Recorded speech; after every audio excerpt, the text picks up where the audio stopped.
You're like that guy that has a fantasy football team and thinks he's a GM. No. So I stumbled across a clip on Twitter that Lance from The Surf shared from Bill Maher's Club Random podcast featuring comedian Bill Burr absolutely roasting Bill Maher to his face for being smug and condescending. And I've got to say, this was so satisfying to watch, and I know you're going to find it equally satisfying because I've been waiting to have somebody put Bill Maher in his place to his face, and nobody's really done that. Nobody wants to challenge him because they want access to his platform. But ironically, it actually happened by somebody who admits that they don't necessarily follow politics that closely. But regardless, I do think that Bill Burr is one of the few celebrities that does seem to have his finger on the pulse with regard to politics. I don't always agree with everything that he says, but every once in a while, he'll drop a banger that is so truthful, nobody else is saying it, and you just got to give him credit for that. And I think that this is by far one of the best things I've seen from Bill Burr. So to give you some context, they're talking about cities and places that they want to perform stand-up at. Now, Harvard comes up. Bill Burr asks Bill Maher if he wants to perform at Harvard, which then brought them to the conversation about campus protests. Now, if you've been following Bill Maher over the past couple of months or so, he has relentlessly smeared campus protesters as Hamas supporters and anti-Semites. But when he tries to do that here, Bill Burr doesn't let him get away with that bullshit. But it gets better because then Bill Maher tries to condescend to Bill Burr and treats him as if he's stupid and ignorant and naive. But Bill Burr then proceeds to put Bill Maher in his place, and this is amazing. Have you heard what's going on college campuses these days? I don't watch the news. You don't realize that college campuses erupted with the kids demonstrating for Hamas? They are in with the terrorists. They were for the Palestinians. Well, it's sort of the same cause. Why, are you? I'm on the side of the kids. Yeah, that's easy to say. You know, no one wants to see kids dead. This is a war. That was very brave of you to say that. This is a war. No, I'm the one who's actually brave on this. Pat yourself on the back. It's easy to say I'm for the kids. Who's not for the kids? Well, it comes down to real hard-nosed decisions. Like a country. Stop talking like you're a general. A country got attacked. Israel got attacked. I'm not saying that they didn't have a right to go back. I'm just sitting there going like, how do I look at what... They're the only country in the world that they get attacked, and then as soon as they counterattack, it's like, well, we got to stop this shit now. Don't attack them. There's a very simple solution to all this problem in the Middle East. Stop attacking Israel. Hey, you just solved attacking it. Israel. You just solved it. I actually did. There you go. That's fantastic. Anyway. All right. We don't need to get onto that. Let's go to Russia and the Ukraine. How do you solve that one, Bill? Let me hear your hard-nosed decision about that. Well, let me ask you a question. How is war still legal? With all this shit that's been canceled. Legal. Why is that still fucking legal? Would you like a real answer to that? Because for something to be illegal, you have to have the capacity to enforce it. And you can't enforce against war, or else you have to go to war with the country that's going to war. And we don't want to go to war with Russia over Ukraine. What would be the sense of making it illegal? Oh, that's really going to stop Putin. No. To stop people from going to war, you have to also put boots... can't sit down and talk it out? Why can't Putin do a podcast with the head guy? Like, you just solved the Middle East on a podcast. Why can't they solve what they're doing on a podcast? This is why this is not your thing. Make some hard-nosed decisions. It's not your thing. It's what you... It is my thing. It isn't your thing. This is not your thing. You're like that guy that has a fantasy football team and thinks he's a fucking GM. No. That's exactly what it is. Like, why am I fucking listening to you like you've done something? What have you done in Washington? Nothing. That was absolutely incredible, and I thoroughly enjoyed every single second of that. And by the way, if you continue watching, Bill Burr basically shit talks Bill Maher a lot more throughout the interview, and Bill Maher tries to give him a taste of his own medicine, but it really feels like he was trying too hard, and nothing he says really lands. So you can tell that of these two comedians, Bill Burr very clearly is much more quick-witted and talented, and that shows. But when it comes to the substance of what we saw in that clip, Bill Maher is saying what all the other pro-Israel, pro-genocide supporting propagandists are saying about the student protesters. Bill Maher is pretending that these anti-genocide protesters are in support of Hamas, when that's obviously a smear intended to delegitimize what they're protesting. But Bill Burr, thankfully, who admits he doesn't really follow the news, told Bill that that's not what they're supporting. They're in support of Palestinians who are being ethnically cleansed and indiscriminately slaughtered by the IDF. That is what they are outraged about. They're not supporting Hamas and rallying to, defend Hamas. They support the innocent Palestinians being slaughtered by the IDF who had nothing to do with Hamas's attack on Israel. And by the way, we'll get to some more alarming new developments with regard to the Gaza genocide in a moment. But first, I do want to talk through what was said here because I think that it's important to deconstruct this propaganda that we're seeing. So what stood out to me was Bill Burr saying that he's on the side of the kids, which I think is the default position for any reasonable human being, right? He doesn't want to see Palestinian children who are not responsible for the crimes of Hamas get blown up by Israel. And Bill Maher's response to that was, oh, well, that's really easy to say. Nobody wants to see kids dead. But I mean, is it easy to say, though? Because you haven't said that. A lot of people in media won't say that they don't want to see Israel kill kids. We all have to pretend like Israel has a blank check to kill as many Palestinians, including children, as they want to under the guise of self-defense. So you're not saying it. So what you're saying is bullshit. And when student protesters call out Israel killing children indiscriminately, people like Bill Maher say that they're supporting Hamas and that they're anti-Semitic. So I hate that he's pretending as if he actually cares about dead kids, because he doesn't. Bill has expressed no concern for them whatsoever and has denounced anyone who's condemned Israel's atrocities at every single fucking step of the way. Bill Maher supports Israel's genocide, and as a result, he is functionally pro-child murder, and history will remember him as such. So him pretending as if he's on the side of the children and that it's really easy to say that is fucking horseshit. We've got the receipts. We have you on tape, dummy. But he does say what other propagandists and politicians also say.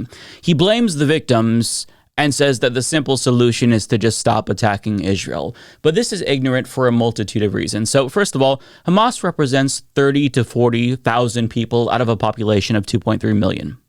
I don't think that it's right to make innocent civilians pay for the crimes of Hamas. No civilian should suffer for what their government or representative body does, because people are people and governments are governments, right? Second of all, this conflict didn't start on October 7th. Israel is a settler colonial project that has existed for 75 years.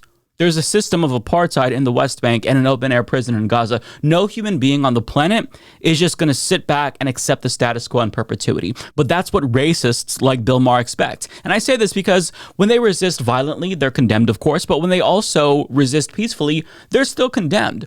So Bill Maher just expects them to accept oppression forever, when he would never adhere to these same standards that he expects of the Palestinians. I mean, imagine if somebody decided to take over Bill Maher's mansion and kicked him out and occupied it and said, this is my home now, you have to get out, you can't come back. Do you think that Bill Maher would just be okay with that? Do you think that he wouldn't exhaust every single option, take illegal and legal action, be violent if necessary to get his home back? Of course, that's what he would do. That's what any human being would do. But he expects Palestinians to just accept violent occupation forever and accept that Israel is going to be able to control their food, their water, their electricity, who gets in and out with regard to Gaza, and just be okay with that forever. It's outrageous. But the solution, according to him, is to just stop attacking Israel. How about Israel and the occupation? Why doesn't Israel release the thousands of Palestinian hostages that they've detained? He won't say that because he's pretending like he's being a truth teller here and saying what nobody else wants to say, when he's just a biased racist who's working backwards from the conclusion that Gazans are inherently bad no matter what, because he doesn't view them as equal human beings. Now, there was a point where Bill Maher got really condescending to Bill Burr in that clip when he was asking questions and said, see, this is why this is not your thing, it's my thing. As if he's more intelligent about this than Bill Burr. No, and that actually pissed me off because he has no right to be that smug when he is so wrong. But of course, that's when Bill Burr dropped the best line. This isn't your thing. You're like the guy who has a fantasy football team that thinks he's a GM. Mic drop. That is exactly Bill Maher in a nutshell. Not just about this issue, but basically every other issue. Bill Maher is a know-nothing prick who thinks he knows everything and knows more than everyone else because he has a TV show. That doesn't make you an expert. Yet, somebody who admits that they don't follow politics too closely was able to own him. So he might want to check that ego, right? Maybe you don't know everything. Maybe you're not infallible. But as I said earlier, it's not the first time that Bill Burr has dropped a banger like this, because before he challenged conventional wisdom before and said what not a lot of people wanted to say. And he said this about Hillary Clinton on Conan O'Brien's show. And this was another banger from him. I get sick of people making excuses for her. She blew it. See that? Nobody thinks that. She blew it. Look, you lost to a guy who said 3 things a week that would torpedo anybody else's campaign. How do you do that? That's like you're playing a football game and the other team throws 20 interceptions and you still figure out how to blow it. At what point do you take responsibility? They try to say, they would be like, oh, it was a bunch of, I love the racist white guy thing. A bunch of racist white guys, they came out of the forest and they were just going, Trump, Trump, Trump. It's like, where were all these racist white guys the last 2 elections when they could have voted against a black guy? They were fine. Oh, I don't mind the black guy, but this white lady, we got to stop her. That was an absolute banger, and he was 100% correct. And I think that aired like a year or so after the 2016 election, when everyone was still reeling from Trump's victory and Hillary Clinton was playing the blame game, saying she lost because of Bernie and Bernie Bros and Russia and James Comey and this and that, sexism. But I mean, she just ran a terrible campaign. And that terrible campaign didn't excite her base and suppress turnout, which is a lesson that Biden should learn from now, given his terrible poll numbers. But aside from that, Bill Burr also challenged Joe Rogan during 2022 when we were seeing peak hysteria over COVID-19 vaccines and masking. And I couldn't find the original clip, so you're going to see one with Sam Cedar in the corner. But nonetheless, here's how Bill Burr challenged Joe Rogan on his own podcast. You want people to walk down the street with a mask on? Let's not start this, Joe. Do you, though? Let's not start this. Okay. Let's start it. I don't want to start this bullshit. I'm not going to sit here with no medical degree, listening to you with no medical degree, with an American flag behind you, smoking a cigar, acting like we know what's up better than the CDC. All I do is I watch the news once every 2 weeks. I'm like, mask or no mask? Still mask? All right, mask. That's all I give a fuck about. There you have it. So Bill Burr definitely deserves his flowers, and I kind of view him in the same way that I view Charlemagne the God, where sometimes I agree, sometimes I disagree, but for the most part, they do seem to have a pretty good read on politics. So in order to really gauge what more casual political observers are thinking, namely people who don't follow politics as closely as you or I do think it's important to hear from people like that who are less engaged in order to get a sense of where the rest of the country is at. It's not a one-to-one comparison, obviously, but I do think that someone like Bill Burr has fairly good political instincts, and him being on the side of the student protesters here kind of confirms my suspicion that the media's propaganda war has absolutely failed. And that's not surprising, since polls indicate that most Americans aren't buying the bullshit that Israel and the Biden administration are selling them, because guess what? A plurality of Americans and a majority of Democratic Party voters think that Israel is committing a genocide, which is a stunning number given just how much propaganda we've seen with regard to this issue. But you can't really spin a genocide when the victims now have the capability of recording what's happening to them and uploading it for the rest of the world to see. Times have changed, right? Media and politicians, they haven't been able to adapt. They still think that they can lie to us about wars like they did in the past, but they can't. And this opinion of Israel doing a genocide, that's not going to change anytime soon, because things keep getting worse. So they can up the spin and the propaganda, but that's not going to change how people feel, because we can't unsee what we've all seen. And I say this because just recently, a new report from Human Rights Watch confirms that Israel's April 1st slaughter of World Central Kitchen workers was not an isolated incident. So they've attacked a Doctors Without Borders convoy, a guest house of UNRWA for Palestinian refugees, a Doctors Without Borders shelter, an International Rescue Committee guest house, an UNRWA convoy, another Doctors Without Borders guest house, and they've also done an attack on a home that was sheltering an American Near East Refugee Aid Organization employee. Now, on top of that, 3 Israeli whistleblowers leaked details to CNN about an IDF military base that is being used as what appears to be a concentration camp. Let's just call it what it is. This looks like a concentration camp, with Palestinian prisoners being blindfolded, regularly beaten, and tortured by guards. And here's what the whistleblowers told CNN, quote, "They paint a picture of a facility where doctors sometimes amputated prisoners' limbs due to injuries sustained from constant handcuffing, of medical procedures sometimes performed by underqualified qualified medics, earning it a reputation for being a paradise for interns, and where the air is filled with the smell of neglected wounds left to rot. And aside from that facility, there's been numerous reports about the thousands of Palestinian detainees being subjected to abuse and sexual assault. And on top of that, you have far-right Israelis destroying aid intended to go to Gazans who are starving. And as they're doing it, they're laughing about it. And I do want to play a short clip from two doctors from Gaza that spoke to MSNBC. Just pay attention to the chyrons as they're talking here. Dr. Hamawi, you know, a similar question to you. You've certainly had the chance to see combat in Iraq and operate in Iraq. It's something that none of us probably have ever experienced. How does what you are seeing now in the conditions that you are operating in compare to other war zones that you've lived through? You know, I've seen combat and war wounds and have done surgery with humanitarian and disaster relief now for almost 20 years. And this is nothing like this. You know, the injuries, the amount of children that I've seen is just, you know, unprecedented. I take care of more, you know, people under the age of 13 than I've ever taken care of before. I've done more amputations and seen more traumatic amputations of children than I've seen during my entire career in the last 2 weeks. And that's what's really making a difference. You know, in Iraq, there was some civilian casualties. Here, it's like primarily just, you know, children, women, elderly. I mean, today I took care of 4 children, 1 woman, and like 2 people over the age of like 60. And this is not like typical of, you know, the wars that I've like experienced in the past. So this is like, you know, really the main, like, you know, this is not like a war. This is just like a complete, utter destruction. There's nothing like left. Like I was able to actually venture out of the hospital and there's like nothing left in the area around us. It's like just flattened, completely flattened. What he said was utterly gut-wrenching. He describes a war being primarily waged on women and children, which kind of confirms what we've all been seeing. But that statistic from UNRWA, it quantifies what he's saying he saw.